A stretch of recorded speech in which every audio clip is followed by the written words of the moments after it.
तमिलनाडु में बीजेपी को मिला नया प्रदेश अध्यक्ष। ये सीधे आपको लिए चलते हैं न्यूज एक्सप्रेस वे पर, जहां देश भर की कुछ और जरूरी खबरें कर रही हैं आपका इंतजार।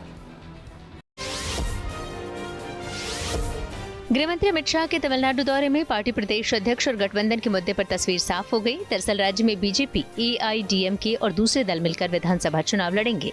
खुद अमित शाह ने इसका ऐलान किया। इसके साथ ही अगले बीजेपी प्रदेश अध्यक्ष को लेकर भी नाम तय हो गया। नयनार नागेंद्रन पार्टी के अगले प्रदेश अध्यक्ष होंगे। उन्होंने ही अध्यक्ष पद के लिए नामांकन किया, जबकि पूर्व प्रदेश अध्यक्ष के अन्नामलाई ने उनके नाम का प्रस्ताव रखा। शाह के मुताबिक अन्नामलाई अब राष्ट्रीय राजनीति में आएंगे। जम्मू कश्मीर में आखिरी सांसें गिन रहे अलगाववाद को एक और झटका लगा। दरअसल जम्मू कश्मीर मास मूवमेंट की अध्यक्ष फरीदा बहन जी यानी फरीदा डार ने हुर्रियत कॉन्फ्रेंस के दोनों गुटों समेत हर तक के राष्ट्र विरोधी संगठन से खुद को अलग कर लिया। फरीदा ने कहा कि वो भारत की एक वफादार नागरिक हैं। साथ ही फरीदा ने सभी लोगों से किसी भी राष्ट्र विरोधी संगठन से नहीं जुड़ने की अपील की। उधर गृहमंत्री अमित शाह ने इसे मोदी सरकार के एक भारत श्रेष्ठ भारत विजन की जीत बताया। चैत्र शुक्ल पूर्णिमा के दिन यानी शनिवार को हनुमान जी का जन्मोत्सव मनाया जाएगा। इस खास मौके को लेकर दिल्ली समेत देश भर के मंदिरों में खास तैयारियां की गई हैं। इस दिन हनुमान जी को सिंदूर चढ़ाया जाता है। इसके अलावा लड्डुओं का भोग लगाया जाता है। साथ ही मान्यता है कि हनुमान जी की प्रतिमा के सामने हनुमान चालीसा और सुंदर पाठ करने से मनोवांछित फल प्राप्त होता है। कहा जाता है कि इस दिन पूजा करने से हनुमान जी के साथ साथ शनि महाराज भी प्रसन्न होते हैं। इसके अलावा हनुमान जी की पूजा करने से शनि महाराज का भी दोष दूर होता है।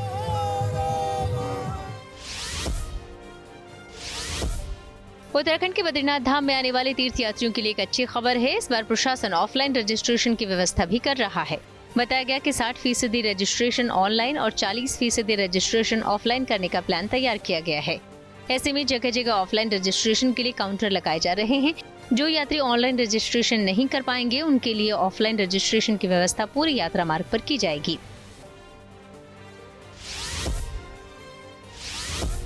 पश्चिम बंगाल के कोलकाता में एक शख्स पर अपनी पूर्व प्रेमिका को करीब 300 पार्सल भेजने का आरोप लगा, जिन्हें कैश ऑन डिलीवरी दिया जाना था। यानी इन पार्सल के पैसे खुद लड़की को चुकाने थे, जबकि उसने ये पार्सल नहीं मंगवाए थे। ये पार्सल अमेजोन और फ्लिपकार्ट समेत दूसरी ई-कॉमर्स कंपनियों की ओर से भेजे गए थे। अब लेक टाउन पुलिस ने इस शख्स को गिरफ्तार कर लिया है। कहा जा रहा है कि युवक ने पुलिस को बताया कि उसकी एक्स गर्लफ्रेंड को ऑनलाइन शॉपिंग का क्रेज था और वो अक्सर ऐसे उपहार मांगती थी जो वो खरीद नहीं सकता था। उसका मानना था कि इन डिमांड को पूरा न कर पाने की वजह से ही उसका ब्रेकअप हुआ। ऐसे में उसने बदला लेने के लिए इन पार्सल से उसे परेशान किया।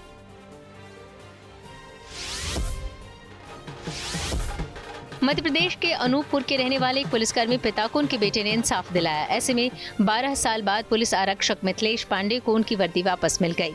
आरोप है कि साल 2013 में मिथिलेश जब ड्यूटी पर थे तभी विभाग ने आय से अधिक संपत्ति मामले में उन्हें सेवा से हटा दिया था। तब मिथिलेश ने विभाग के अधिकारियों के सामने भी अपना पक्ष रखा, लेकिन कोई सुनवाई नहीं हुई। उस दौरान उनका बेटा अभिषेक भी छोटा था। फिर साल 2024 में अभिषेक ने लॉ की डिग्री हासिल की और हाई कोर्ट में वकालत शुरू कर दी। इसके बाद उसने अपने पिता का केस लड़ा और जीत हासिल की। अब कोर्ट के आदेश से मिथिलेश को पुलिस विभाग में बहाली मिल गई।